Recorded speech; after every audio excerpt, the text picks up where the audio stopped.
अब हमारा जो लेदर पार्क है वो सेंट्रल से हमें मिल रहा है। मित्रा पार्क के लिए 1719 एकड़ जमीन हमने एक्वायर कर ली है और उसमें हमें पूरी उम्मीद है वो मिलेगा। भागलपुर के अंदर जो रेशम का सेरिकल्चर का हमें बड़ा काम हम कर रहे हैं। पूरे बिहार के अंदर, गया के अंदर, मिथिला के अंदर, बेतिया के अंदर, सिवान के अंदर कोई इलाका नहीं जहां पर काम नहीं हो रहा है। बिहार के नौजवानों के आंखों में एक उम्मीद की किरण उद्योग और रोजगार की है। वो जो उम्मीद है उसको टूटने नहीं देंगे। उसी वजह से आज हमने दिल्ली के अंदर ये जगह जो हमने आज इसका उद्घाटन किया, ये इन्वेस्टर के लिए है। जो इन्वेस्टर दिल्ली में आएंगे उनका यहाँ रेड कार्ड पर वेलकम होगा। और मुंबई में भी हमारा एक इन्वेस्टर ऑफिस है और पटना में भी जो इंदिरा भवन है उसमें एक इन्वेस्टर ऑफिस हम लोग खोल रहे हैं। उसका उद्घाटन जल्द होगा। और हम ये मानते हैं कि बिहार के अंदर बिहारी मांगे रोजगार, बिहारी मांगे उद्योग। अब बिहार बदल गया है। वो जो पुराना दौर था अपहरण का, जिसको फिल्म बनती थी अपहरण, वो दौर नहीं लौट सकता बिहार में। अब सुपर 30 का दौर है। मैं बराबर कहता रहा हूँ कि बिहार में सुशासन है, कानून का राज है। और जिन नाम से नीतीश कुमार जी ने पिछले 15 साल में राज करते हुए गांव-गांव में बिजली पहुंचाई है और लालटेन का नामो निशान उन्होंने मिटा दिया है, क्योंकि कहीं पर भी लालटेन नहीं जलता, हर जगह बिजली है। लालटेन प्रतीक था, वो एक तरह से रेड क्रॉस था। कोई भी आता था तो वो नहीं आता था, वहां पर उसको डर लगता था। लेकिन आज बिहार के अंदर सुशासन के साथ हमारी वहाँ सरकार है।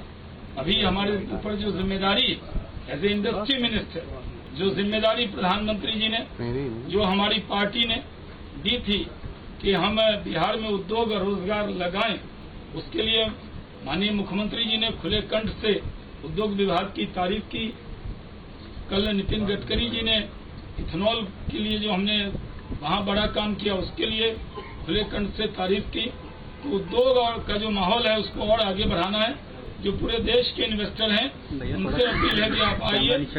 अब बिहार पुराना बिहार नहीं है, अपहरण वाला बिहार नहीं है, अब सुपर 30 वाला बिहार है, तरक्की वाला बिहार है, उद्योग और रोजगार का बिहार है।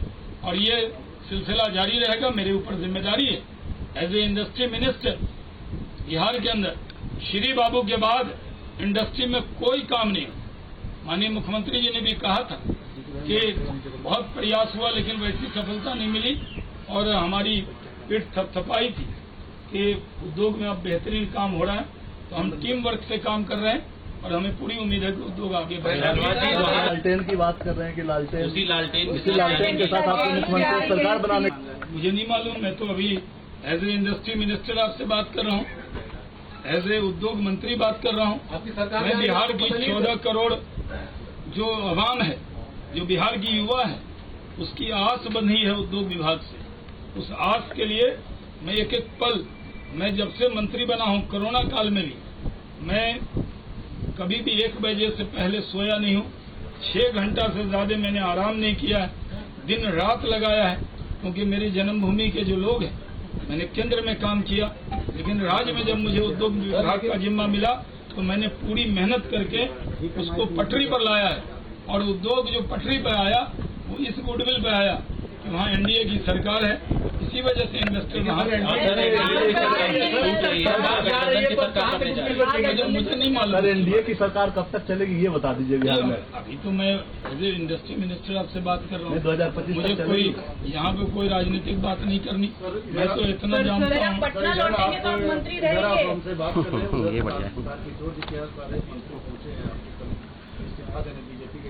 मुझे तो अभी कोई ऐसी सूचना नहीं मिली है। मैं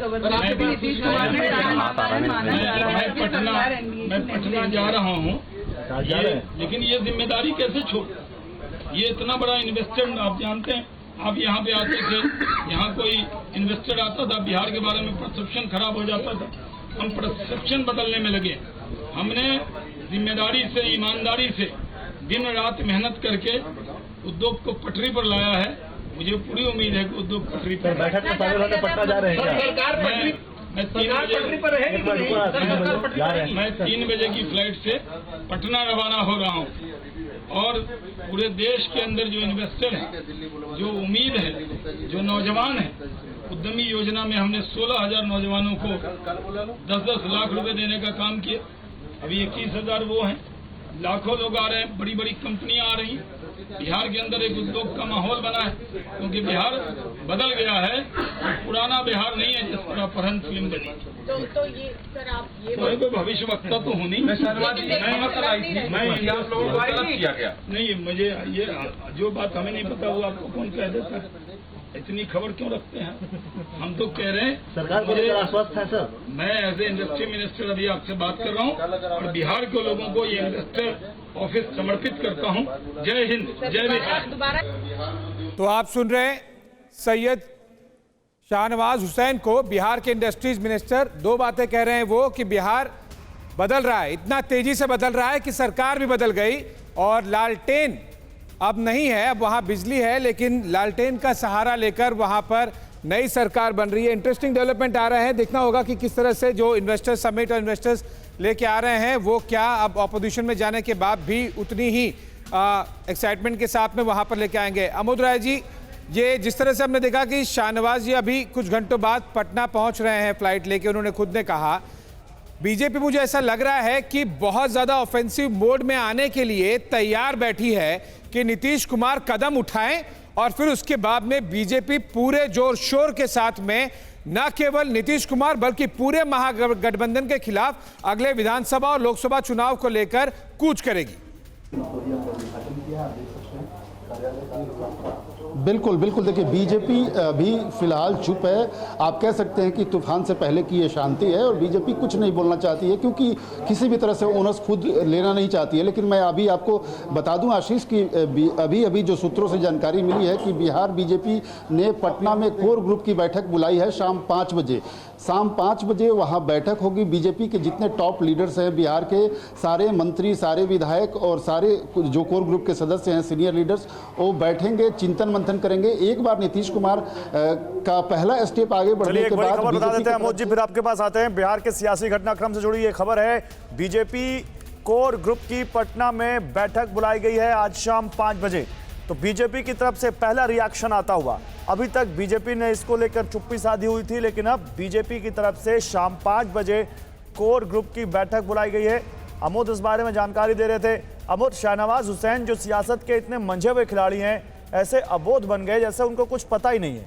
हालांकि हम सब जानते हैं कि उनको सब पता है, लेकिन वो क्योंकि उनको इंफॉर्मेशन है और उनको अपने फेवर में इंफॉर्मेशन नहीं है, इसलिए वो कुछ बोलना नहीं चाहते। चलिए ठीक है, लेकिन कोर ग्रुप में क्या डिसाइड हो सकता है आज अमोद 5 बजे जब बैठक होगी तो?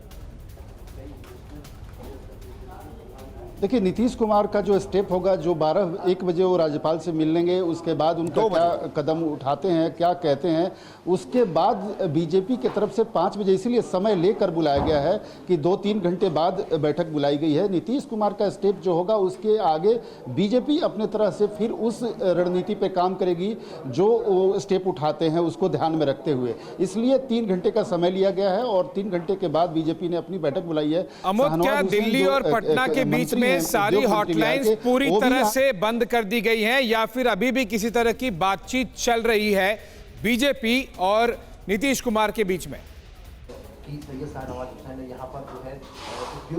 देखिए इस बार जहां तक मेरी जानकारी है कि बीजेपी का कोई भी टॉप शॉट, कोई भी बड़ा नेता नीतीश कुमार से बात नहीं किया, और क्योंकि बीजेपी के नेताओं को कहीं ना कहीं अंदर खाने इस बात की जानकारी लग चुकी थी कि कुछ पक रहा है बिहार में और नीतीश कुमार अब ज़्यादा दिन साथ रहने के मूड में नहीं है, लिहाजा पहल नहीं किया गया है। निश्चित तौर पे बीजेपी भी वेट एंड वॉच करना चाहती थी और देखना चाहती थी कि करते क्या हैं, क्योंकि 2024 और 25 की बात जब गृह मंत्री अमित शाह 5-7 दिन पहले पटना में बात कर रहे हैं, प्रधानमंत्री नरेंद्र मोदी, गृह मंत्री अमित शाह, जो कि माइक्रो मैनेजमेंट के लिए जाने जाते हैं और हर छोटी से बड़ी चीजों पर उनकी नजर रहती है, जरूर उन तक भी ये बात पहुंचाई गई होगी और वो भी अपनी पूरी नजर बना के रखे हुए होंगे इस घटनाक्रम पर।